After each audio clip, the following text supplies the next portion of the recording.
Muito bem, então vamos falar agora um pouco sobre o absolutismo, né? O, o absolutismo é um sistema político-administrativo europeu, né, que vigorou no antigo regime, entre o século XVI e o século XVIII. Ele está então totalmente ligado à formação dos estados nacionais, né, as chamadas monarquias nacionais, os países, né, ao longo da Idade Moderna na Europa Ocidental.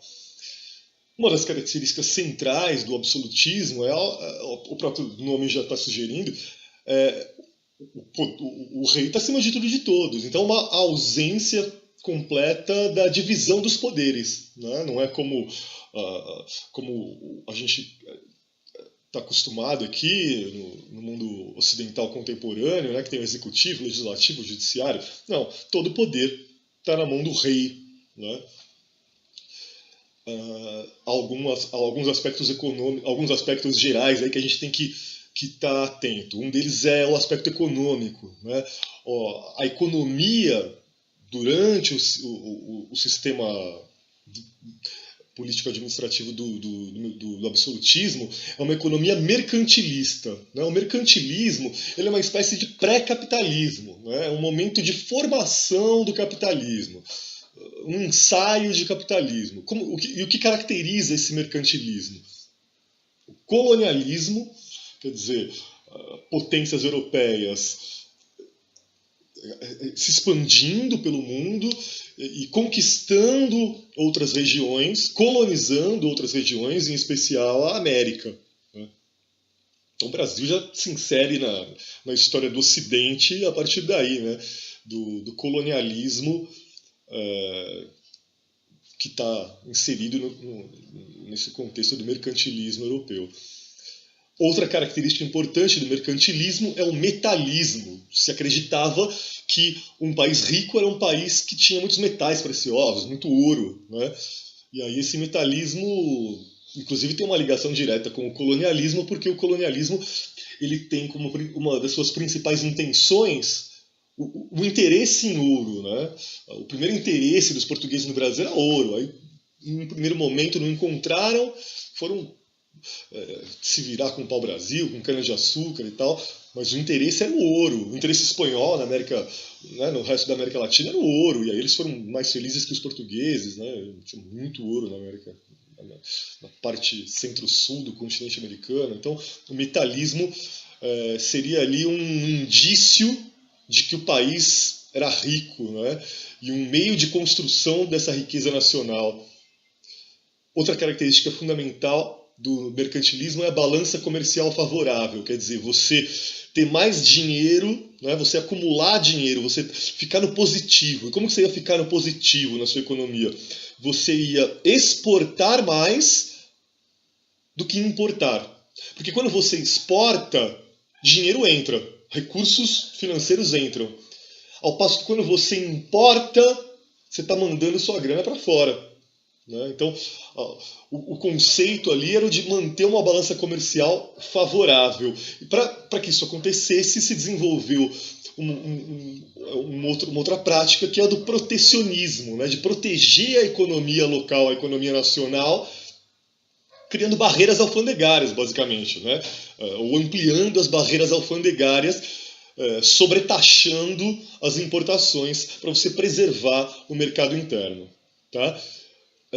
A gente tem aí alguns nomes dentro do absolutismo que merecem um destaque maior, né? Alguns reis que alcançaram uma expressão mais contundente na história do absolutismo europeu, como Luís XIV, chamado de Rei Sol, né? Na França, o próprio epíteto, né?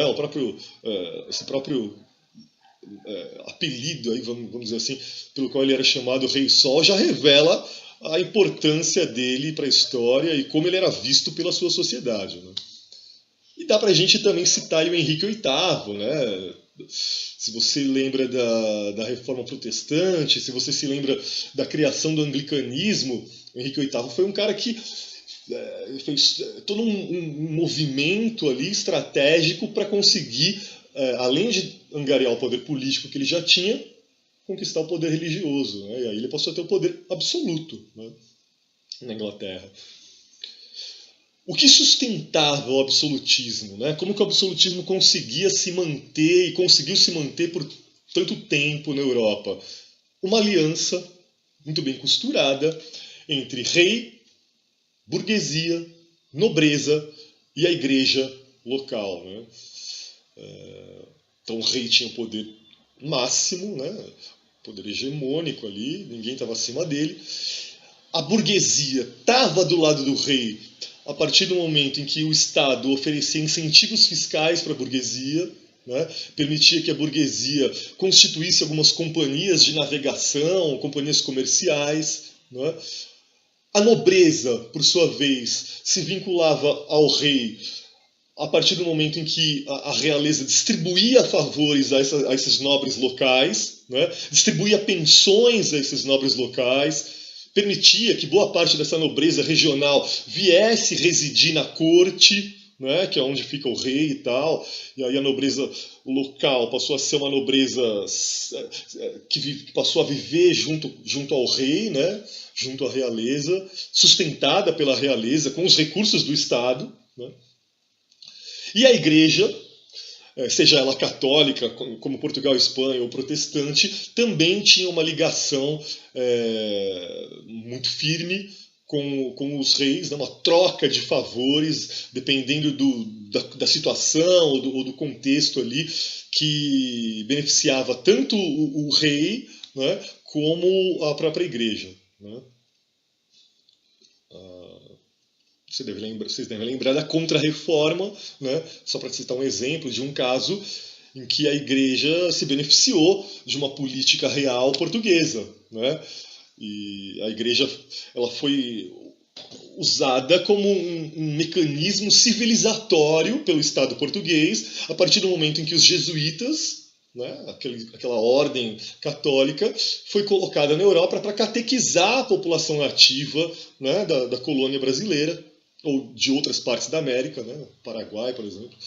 Então, o Estado português ganhava fiéis, né, civilizados, entre aspas, né, e a igreja ganhava seguidores, adeptos, fiéis também, né.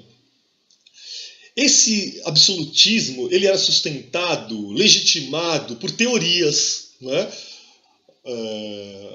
E aí a gente pode destacar pelo menos 3 nomes que vão, de alguma forma, sustentar o poder do absolutismo através dessas teorias. Um deles é o Thomas Hobbes, um inglês que foi o autor de um livro célebre chamado O Leviatã. E basicamente o Leviatã e o Thomas Hobbes, eles afirmavam que o rei não deveria justificar os seus atos perante ninguém, né? Que o rei ele está acima de tudo e de todos, e é isso. E o rei ele tem a obrigação de pôr ordem na sociedade. É o papel do rei evitar o caos, evitar uma guerra permanente, né? E o rei ele existe para isso. Um outro cara muito importante para legitimar o poder real do absolutismo é o Jacques Bossuet, um francês que foi ali o cara que acabou sistematizando as bases de uma teoria legitimadora chamada teoria do direito divino, que diz que o rei é rei por uma vontade de Deus, né? O rei é rei porque Deus quer. O monarca seria o representante de Deus na Terra, né? Num contexto extremamente cristão. Uma tese como essa tem uma força tremenda, né? E por fim a gente tem o Maquiavel, um italiano autor de O Príncipe, né? Uma espécie de manual de boa governança, né? De como governar de uma forma eficaz o seu principado, o seu reino, a sua cidade. E lá o Maquiavel ele diz basicamente que os fins justificam os meios. Tudo que você precisar fazer, você, governante, precisar fazer para se manter no poder, você deve fazer. Não se preocupe com qualquer questão moral ou ética. E o Maquiavel dizia que é muito melhor você ser temido do que ser amado, né? Porque se você for temido, o povo vai pensar 2 vezes antes de se levantar contra você, por exemplo, né? Antes de te questionar. Né? Então é muito melhor ser temido do que ser amado, levando em conta que é preciso que o rei, o príncipe, seja lá quem for que esteja exercendo esse poder absoluto, né? É preciso que o rei tenha pulso firme.